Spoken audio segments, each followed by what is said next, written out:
Hey, this is Hunter with Lone Star Woodworking, and today we are going to be building a book-matched Claro walnut coffee table. What's really cool about this table is that it also has an English walnut grafting. And I do apologize for the vertical screen. I do figure that out around minute 10. If you have an issue with it, the only thing I can say is that it will get better. All right, so I first started off this whole process by cutting a nice straight edge with my circle saw. And these slabs were a little thick, so I had to come back and finish it off with my jigsaw. And whenever you make cuts with a jigsaw, unless you're really, really good with it, there are going to be some inherent unevenness, or is going to be some inherent unevenness with your cut. So you do have to come back with your router and kind of clean it up. Not a big deal for me. The router's my favorite tool. So any chance I get to use it, I look forward to it. And you know what? Just for fun, go ahead and tell me what your favorite tool is to use in your shop. All right, now I'm going to get a good initial idea of what it looks like. And I was pretty happy with the seam. It was a lot better than I expected it to be. And this is just a biscuit joiner that you can get from Harbor Freight. I think it's General Electric, actually. My neighbor gave it to me, and I didn't have any other form of joinery. And so far, I've actually really enjoyed it. I think it's done the job really, really well. And for the fact that the biscuits are super easy to come by, makes it even better. All right, here I'm just doing a dry fit. And this is extremely important because it would really suck to glue this thing together and realize that you misaligned it, or your biscuits were off, or it's just not the orientation you want. So it's always best to do a dry fit first. And let me know which side of this you're on. So there's a lot of contention in the woodworking community on how many sides of the work pieces you're supposed to glue. So some say that you should glue both sides or both of the pieces that are being glued together. Some say you should only glue one. The camp that says you should only glue one says it's because you could over lubricate the joint. But the camp that says glue both sides is because, you never know if you might miss a spot and that could potentially compromise the joint. I think it totally depends on the project. With this, given that it's Claro walnut, it's a book match, it's a super nice table, I put glue on both sides so that way that joint would be nice and strong. And then here I'm also trying to equal out the pressure because these pipe clamps do not clamp with even pressure. They actually pull the work pieces up. So I'm trying to prevent that unequal pressure.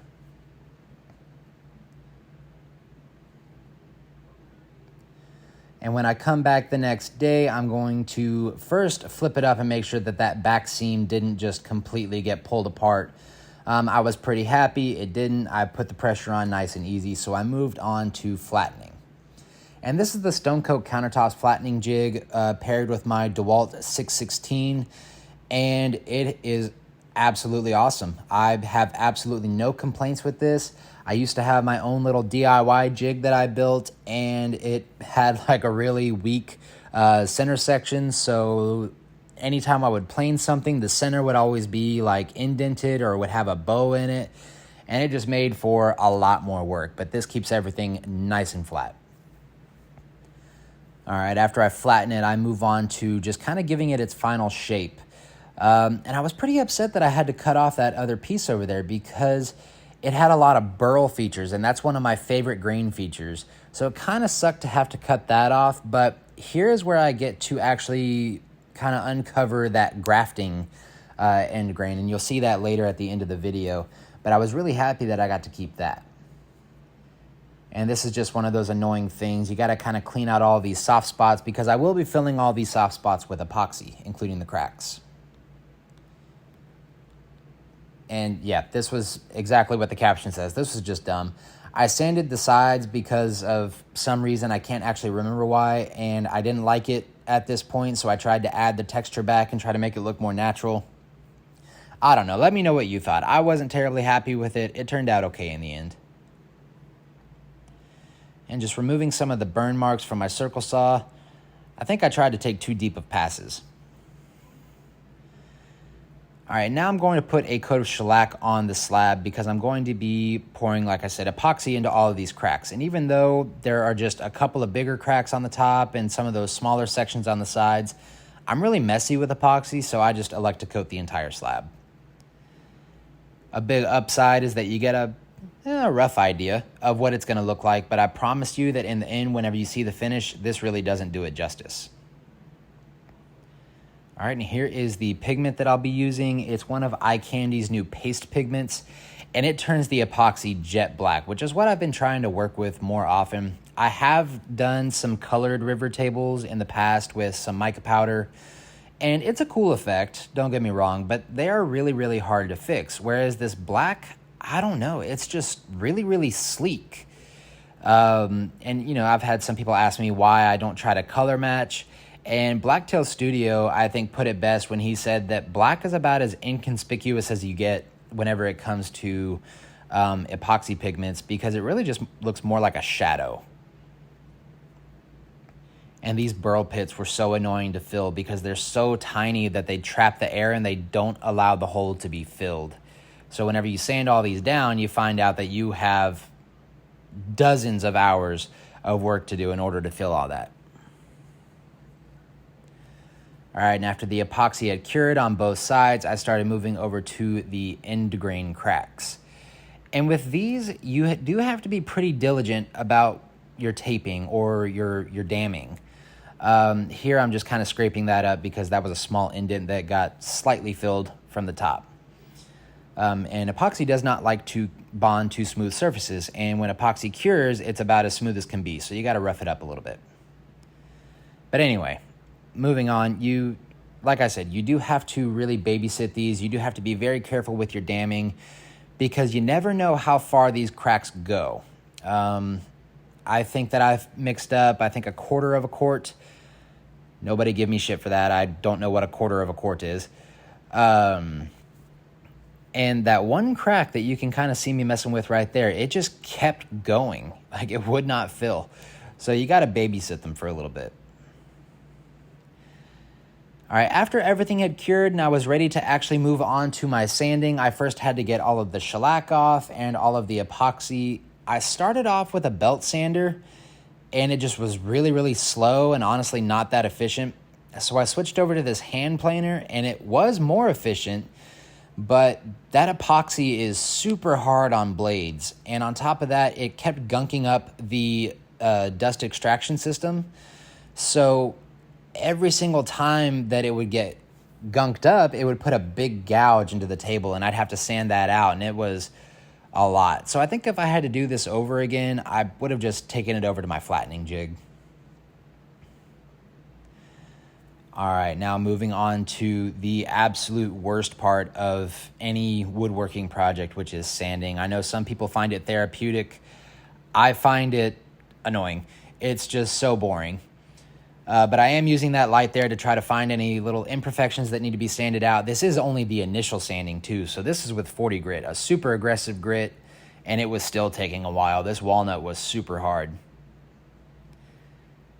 All right, and anytime I'd find these smaller imperfections, I'd go ahead and fix them because knocking them down with that 40 grit would take no time at all. This is just some of the AK Fix CA glue and activator. You can get it off of Amazon. And this is just another example of those really small pinholes that won't be filled until you dig them out. So I think I had 2 or 3 days worth of just sanding and finding these little imperfections. I did end up progressing through my finish sanding, which I take the grits all the way up to 320, starting from 40. All right, so instead of sitting here and listening to me talk about sanding for the next however many minutes, I'm going to go ahead and just say this. I have been raised where you never get anything that you don't ask for. So I'm going to go ahead and ask for you to like and subscribe if you've enjoyed what you've watched.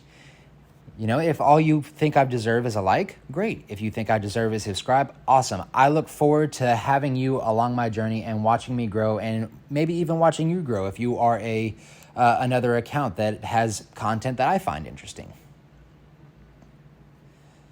All right, moving on. So I added an 1/8 inch round over just because it gives a more professional look. It's a coffee table, so it didn't necessarily need this, but I just think it looks better. I'm also going to be putting in these C-channels to assist in keeping the table flat over time, because these book-matched designs require the rings of the tree to be facing in the same direction. And I know that there's a picture out there somewhere, but I can't remember where I would need to find it. Basically, the rings of the tree facing in the same direction give it a higher probability of bowing in the direction of those rings. So the C-channels are designed to keep that bowing from happening, or at least assist the table in preventing it for a longer period of time. And in case you missed what's happened so far, all I did was measure out what I needed, cut it in a really sketchy way on my miter saw with a metal cutting blade. Metal workers, leave me alone. I know that's not the way it's supposed to happen, but it's the way I chose to do it. And this is just a quick little jig that I watched Blacktail Studios a lot coming up in my woodworking education. So he's where I got a lot of my ideas from. I don't claim this. This is just some 1/4 inch plywood with a spacer that is 1/8 of an inch wider than the C-channel. And that will allow 1/16 of an inch of breathing room, so that way it can account for seasonal wood movement. Then using double-sided tape to secure it down. Setting the depth on my router, I'm using a 1/4 inch spiral upcut bit.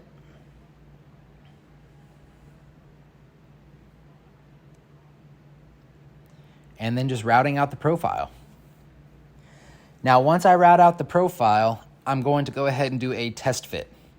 And this is super important to do before you remove the jig, because if you remove the jig and then you test fit your C-channel and you find that it just doesn't fit the way it's supposed to, it's a real pain to try to get that jig in the exact same spot. So after I was happy with the way it fit in, I attached a 1/2 inch upcut bit and I started routing out the rest of the profile, because I will be mounting this upside down so that I have as much surface area of that metal into the slot as I can. As you can see here.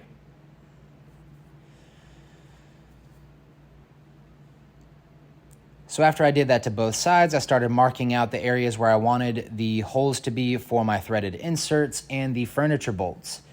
I didn't show the drilling process because, in all honesty, it was kind of a clown show. I tried it on my drill press, and for some reason it wasn't working. So I just drilled those with my hand and, stepping on it. But the way I'm going to get this to line up is I'm going to take a 5/16 Bradley bit and I'm going to tamp in the 5/16 hole, and that will give me a perfect center starting hole or pilot hole. All right, you can kind of see where they're at there, and there. And this allows me to use a Bradley bit with a stop collar. And I do highly recommend using the stop collar. I have drilled all the way through pieces before, and it is such a defeating feeling.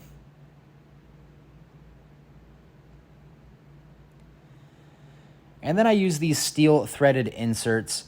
I am using a drill here. It's probably not the most recommended because it can actually just strip the threaded insert, but I find if you go slow, it works just fine. And all I did was add some CA glue onto it to act as some thread lock. And here you can see that they line up perfectly. And I'm going to take some 1/4-20 furniture bolts, which I'll show you here in just a second. And on the lowest setting of the drill them in, because you don't want them super tight, because again, that totally eliminates the possibility of wood movement, and you can actually either break the screw or you can crack the piece. All right, and once all that was done, everything's been taken up to 320, the C channels are in, we're ready for finish. The finish that I'll be using here is Rubio Monocoat. It's a great finish. The only thing that I have an issue with is that it is extremely expensive. But you know what? It has some of the best protection that you can possibly get out of these hard wax finishes. And man, like I said at the beginning of all this, the shellac did not do this thing justice. It is so pretty. And I actually just finished up another project where I used Odie's oil. And while I think it is easier to apply, and I do like the more universal applications of it, And plus the capability to keep adding coats to bump up the sheen. With Rubio Monocoat, you don't quite have that, but what you trade off is the protection. So I don't know. I'm kind of at a toss-up. It might be one of those things where if a client wants a nice satin finish, cool, Rubio Monocoat's the way to go. But if they want a semi-gloss finish, well, you know, Odie's oil might be the way I have to go.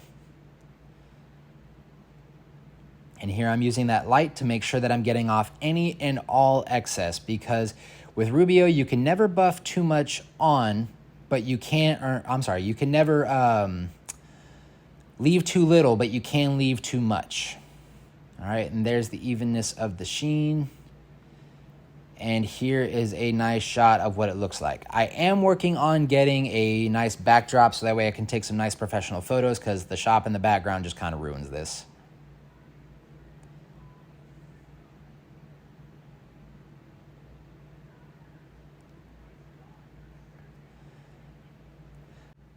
All right, everyone, that's going to do it for the video. Again, if you did like what you watched, go ahead and like and subscribe. If you think all I've earned is a like, great. If you didn't like what you saw, go ahead and leave a thumbs down. Leave me a comment. I'm more than happy to receive any kind of criticism, but if you're a troll, I might mess with you back.